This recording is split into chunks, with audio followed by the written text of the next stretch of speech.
तो आपके पास एक पेशेंट आया है, एक्यूट अर्टिकेरिया, अर्टिकेरिया का पेशेंट आपके पास आया है। तो इसमें आप पेशेंट को कौन कौन सी मेडिसिन दे सकते हो, ये बताओ मेरे को।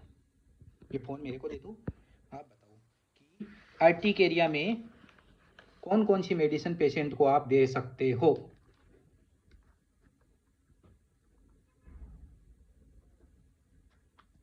प्रेडनिसोलोन, ठीक है।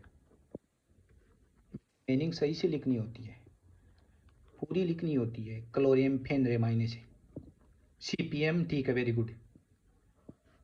लिखा रेनिटिडीन 150, ठीक है। 75 mg की भी आती है और 150 mg की भी आती है। तो बच्चों में 75 mg आप दे सकते हो। ये क्या लिखा है, लिवोसिट्रेजिन मोन्टेलुकास। बच्चे इनकी डोज भी लिखनी होती है। चलो मैं बताता हूँ, फोन को पढ़ो। पेशेंट आई तो देखना एक बार, है ना, मैं बच्चे को बढ़ा रहा हूँ अभी। सीधा करो फोन को, मैं बताता हूँ आपको क्या लिखा आपने। देखो अर्टिकेरिया का पेशेंट आता है ना, एक्यूट का है, तो इसमें आपको सबसे पहले इंजेक्शन डेक्सोना 2 ml IM या IV लगा दो, अगर एक्यूट अर्टिकेरिया का है तो। और ओनली अर्टिकेरिया है, कई टाइम से हो रहा है, तो फिर आपको क्या मेडिसिन देनी है। तो आपने क्या लिखा है, टेबलेट प्रेडनिसोलोन। स्टेरॉइड तो इसमें आपको देना ही देना है, ओके। लेकिन जिसको डायबिटीज है ना, उसको आपको स्टेरॉइड नहीं देना है, इस बात का आपको ध्यान रखना है। तो प्रेडनिसोलोन, इसकी डोज क्या होती है, 1 mg पर केजी के अकॉर्डिंग पेशेंट को आपको देनी होती है।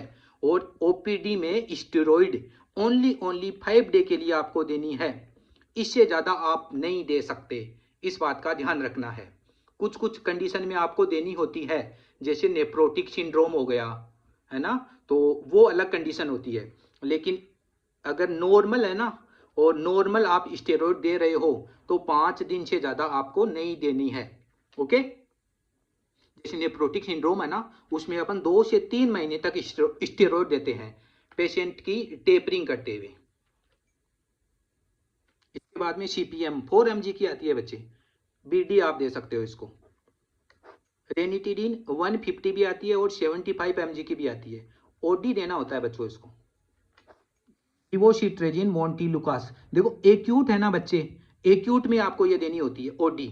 और अगर क्रोनिक है ना, तो simple tablet LCZ 5 mg BD आप दे दो, ठीक है। ये मेडिसिन आपको देनी होती है। और इसमें है ना, सबसे इंपॉर्टेंट चीज है कि खट्टी चीजें बंद करनी होती है ना। पेशेंट को यही बोलना है सबसे पहले कि आपको खट्टी चीजें नहीं खानी है, नहीं तो ये ठीक नहीं होगा। जब तक मेडिसिन देंगे ना, तब तक ठीक रहेगा, इसके बाद में वापस हो जाएगा, ठीक है। और इसमें खट्टी चीजें बंद करनी होती है। और स्टेरॉइड ओनली 5 दिन के लिए आपको देनी है, नॉर्मल कंडीशन में आप दे रहे हो तो, ठीक है। तो यह है, वेरी गुड। अब देखो है ना, ये तो हो गया। अब अगर प्रेगनेंसी है, फिर उसको एक्यूट अर्टिकेरिया है, तो उसमें आपको डेक्सोना नहीं लगाना है। प्रेगनेंसी में स्टेरॉइड नहीं देना है आपको, सिंपल LCZ मोन्टेलुकास उसको देना है, ठीक है। डेक्सोना उसको नहीं लगाना है प्रेगनेंसी में एक्यूट अर्टिकेरिया का पेशेंट आता है तो, ठीक है। वेरी गुड, आपने अच्छा लिखा है।